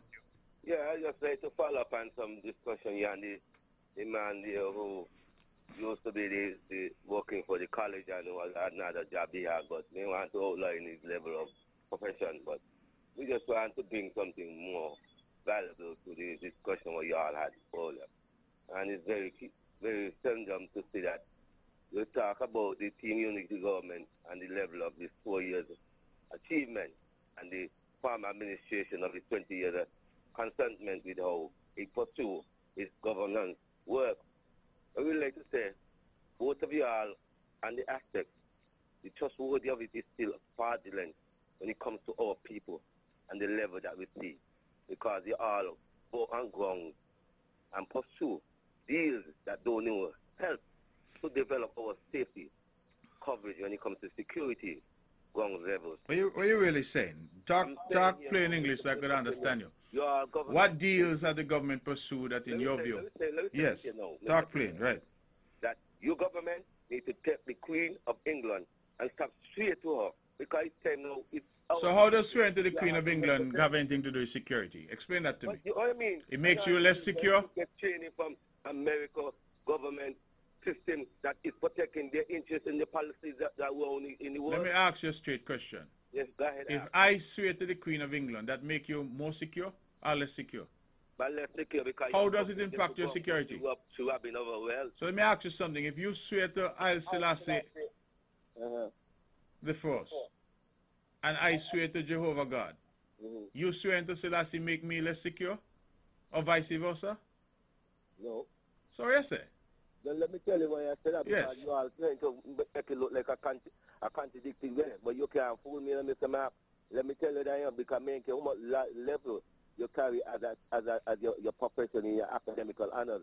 But we here got common sense, and we ain't foolish. You say think it and Nevis is 98% little way. But let me put it to this case here. If you are really serious of governance, changing and good governance, why is it that you are still having governance going into the legislation body where the Governor General or the Deputy Governor General have to put a signature to it? You are serious on you, Mr. Mapp? I call up, they hear you, but them thing there's, I'm getting to the point that you made, because those things don't impact your security. Don't take me fighting you, I'm not fighting you. I'm just no, but I'm not a fight. I'm just that we are pushing, and because education we're dealing with one here right now, Brethren. No, but I'm trying to say if to these levels that I'm talking on here. Just listen. I do reading, I do research. Okay. And I do it violently, because I know I live in a society. And when I'm in this society, I'm not going to be no fool or no dummy. Yeah, but just hear me out. You see? Yes, if it is that philosophically you feel that we are not to swear to the Queen, we are not to have a Governor General, as the case may be, that is fine. My question is, how does that impact your safety and security? Because that is the allegation that you're making. You say that we went and signed off on things that impact people's safety and security. Yes. You put the Prime Minister of the Federation, I think, is the name, is call for support from the aspect of his being advised by the high ranking that they need some security supporting around here, and they call for the RSS. Yes. Now, last year, in the proceeding of the RSS being here, still being here, they do something that was violating to my constitutional rights. That I telling you, my security was threatened because Ms. Myler was on the line with it in the aspect of the RSS moving towards I. And I'm telling you, if the officer of the local police force didn't step in between me and the RSS personnel, he would have been big dang along in St. Paul's. Because all I need to tell these jokey RSS people, when they come here to tackle the government resources, is to safeguard the security checking around here. We ain't no guns of any terrorism. That's what the RSS is changed for. We ain't no terrorists. Because if we was on terrorism, we don't do a lot of damage around here. But I'm saying here now, it's time now people get better treatment around here. We ain't saying we want to get nothing, like everything is safe. But come on, if you are saying that security is supposed to be to everyone, treat it in the proper way it's supposed to. Because if people continue getting them kind of harassment and treatment from your security personnel, and you all who realize that the fucking dealers them in them big high ranking 5-star hotel while start getting loud in projects, so I better wake up because the time is now. You have a safe night, Mr. All right. Okay, caller. Thank you very much. I didn't want to get into that debate, but I'll tell you, caller, I respect everybody's views, even when I disagree. And what I continue to marvel at in our country is that we continue to make a hue and cry about crime. We continue to say that we are fearful of crime.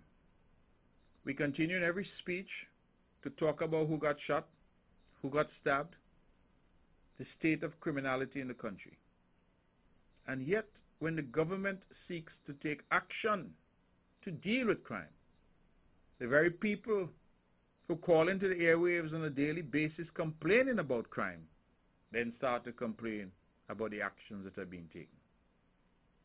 I have seen efforts to demonize the RSS, and I have said clearly that I disagree with those efforts, because the RSS, as I understand it, is paid for in part by you and I, the taxpayers of St. Kitts and Nevis. The RSS is part of the security apparatus of the country. And if the high command in the country, the local forces in the country, say to the government that we would like to call on our colleagues from the RSS that are maintained by our taxpayer money to support our efforts, why is there such a hue and cry now about that? I don't understand. Anytime you see the police go and execute a search, the police do and do something, everybody turn into Jesus Christ. Oh, not my son. My son is the most innocent person in the world. Not my child.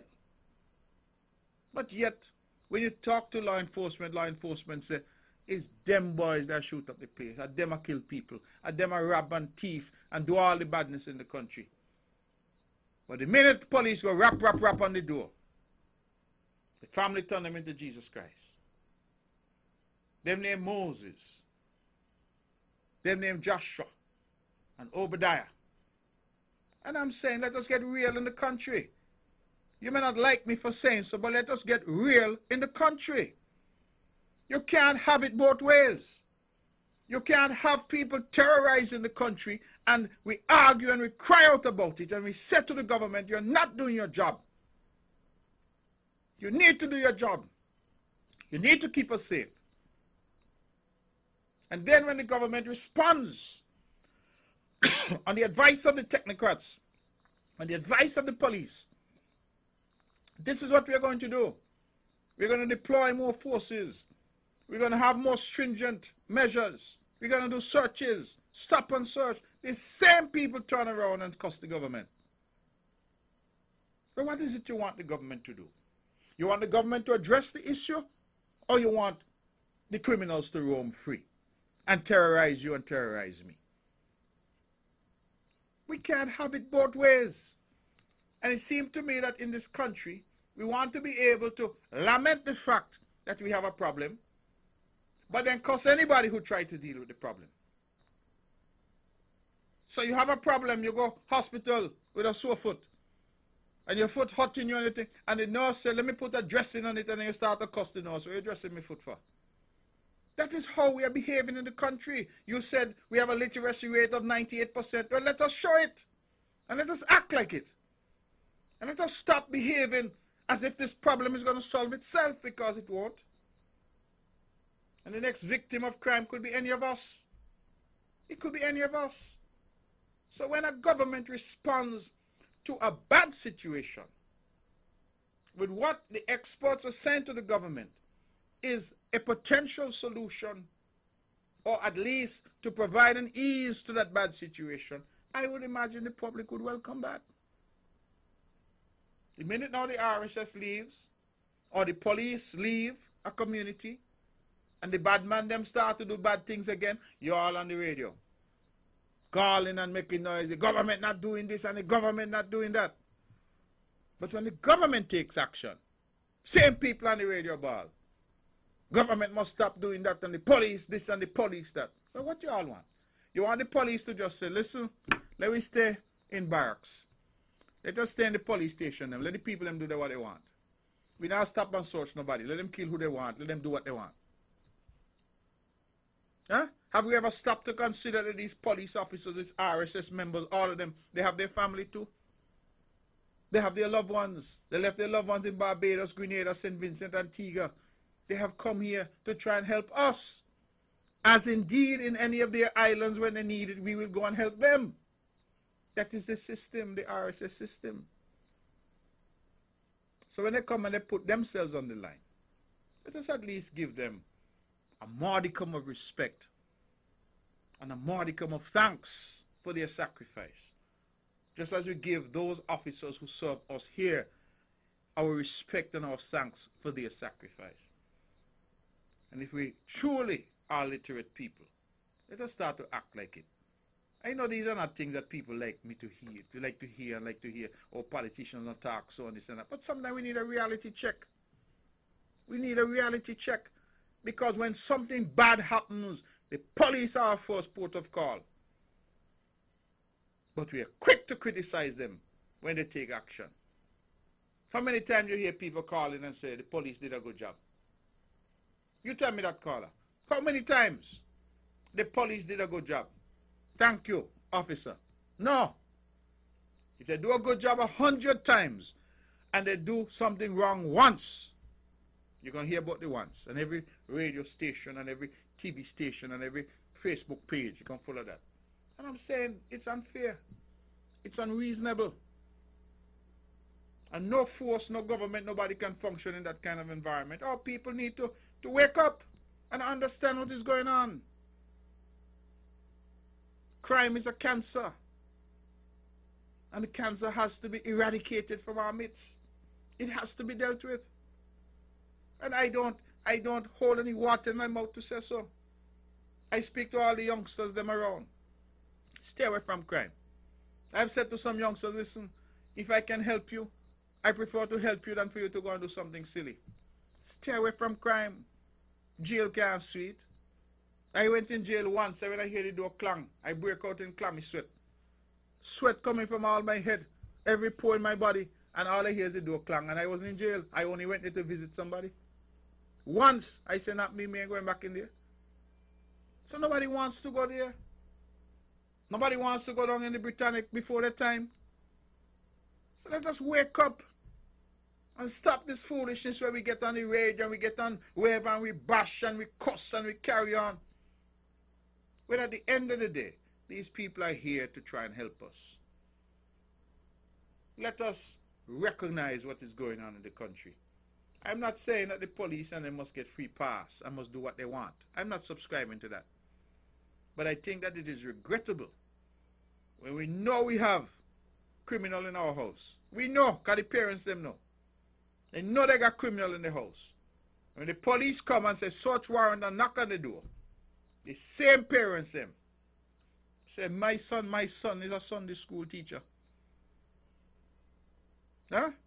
My son is a Sunday. Oh, he's the pastor. When they know that is not the case. And suddenly they up and down and say, Lord, me boy, no trouble people. Man. And you know you got a bad boy in your house. And that is the difficulty that I have. And then we all jump up and say crime. Crime, you think it's government caused crime? You think it's the ministers who causing crime? Crime is a social problem. And all of us are responsible because all of us raise the bad picnic them that engaging in criminal activity. That is the reality. It's not the government causing crime or the police causing crime. It's all of us. It's a societal problem. And we must respond to it in an objective and sensible way. So let's go back to the phone. See if anybody is left in the world who wants to talk to us. Good evening, you're on the mark.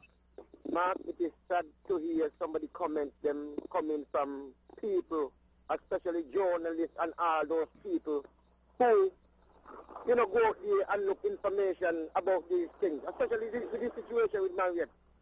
Mark, if you hear how the police them malign and bring down the whole police force malign because of one thing. You understand? Go out there saying I couldn't negative what the police them, but the young man them is banging up, the police them is banging up young man, police kicking up young man and all those things. I see that a young man is thinking the police are friend talk good. Mark, right now I hear about some young fellas. Right now I'm talking about some young fellas listening to me speaking and the phone right now. And these are young fellas who are going to interact with and always talk with and tell them to keep out of trouble. You understand? Mark, we got to come better than that. And they're using the politics, they're using the political term. Some call themselves Rastaman and all those things as a conscious Rastaman. Using the politics with crime, talking about if the white man discover back home and all kind of thing and whatever.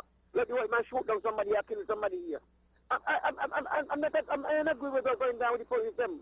I believe the police them should handle this situation more professionally. Mark. But it don't happen. But they're bringing down the police force, talking all kind of thing about them. People you wouldn't expect doing these things, saying these things, because of their own political affiliate. Mark, you have a wonderful night, man. God bless you. All right, brother. We got 6 minutes left. Let's take some more calls. Good evening. You're on the mark. Hello? Hello?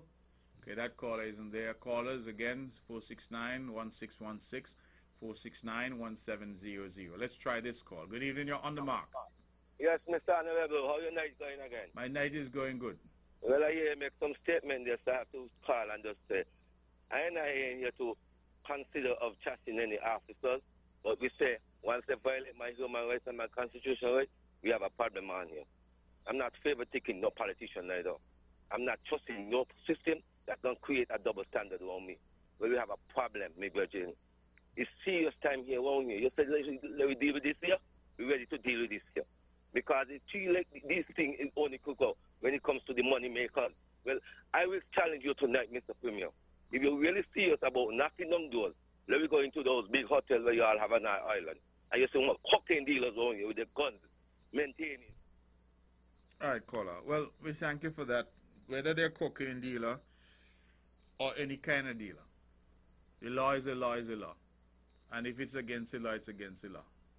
You always hear me use the term criminal in high and low places because I think the law should apply to everybody equally. So I have no difficulty if a warrant is served at wherever big hotel you say where whoever is with their cocaine and their gun. But my point is this, that when the police serve the warrant there, or they serve it in the highway and in the byway, we the people must understand that they're doing a job. And their job is critical if we the people are to feel a sense of safety and security. We can't continue to talk about crime and criminality. And when the solutions are advanced, we cost the police, we cost the government. What you want? Do you prefer that nothing be done? That is the dilemma that I have. Nobody is supporting any violation of anybody's rights, constitutional or human rights. Nobody is supporting that. But the difficulty I have is that we know. You think you calling in here sounding so sanctimonious, you don't know who the bad boys in the community are? And when the police go and the police have to deal with a situation, the people now stand up and start to cuss and abuse the police and say, leave the people boy alone, leave the people children alone. Same boy and little children come through now with a 9mm or the Glock and start shoot up the place. You start to run and say these bad boys here kill Sinkits and Nevis. So which one do we want? Which one? Because we can't have both, you know. We can't have both. And that is the dilemma. I saw some video that was circulating of the police dealing with some unruly people in the band during Juve. And the conduct that I heard from a voice on the video, the bad words. One of the officers got his face bust, and I hear the person saying, oh, I suit him and he should have do this and they should have. Huh? The policeman got his face bust trying to do his job to maintain security. And the response from a member of the public is that suit him. It should get worse than that. Where are we headed? Where are we headed? That is why sometimes when I hear somebody noise being made, I just shut it out. I've become very adept at that. Right? Close out the noise. Focus on the substance. Because what I find is happening here, they're saying to the government, do more. If the government doesn't act, they say the government is not doing. And then when the government does more, they say the government doing too much. Either way, they blame the government. They blame the police. My own view, we must do what we need to do to confront head-on crime and violence. That is what we need to do.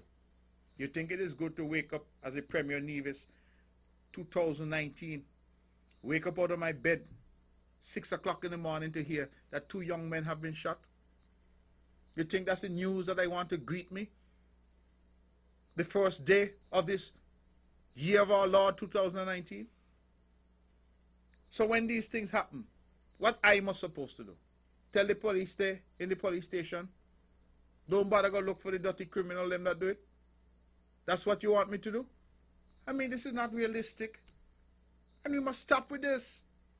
We must done with it and start to hold our people accountable and take some personal responsibility. That is what we must ensure. Will you hear that? That's the ban. When the ban strikes up, 2019, just like 2018, we have to go. Ladies and gentlemen, it's been a good show. I thank all who have welcomed me back with fire and brimstone. We've had a good time tonight, and I'm very grateful. Let us again remind the public, those here and those in the diaspora, that this year is Culturama 45 and our second edition of our homecoming celebration. So we welcome one and all to come home to Queen City for Culturama 45. That's our show. We look forward to continuing this debate and this dialogue with you. This show is rebroadcast right here on Vaughan Radio tomorrow at 1 p.m. We invite you to listen to it twice. Thank you.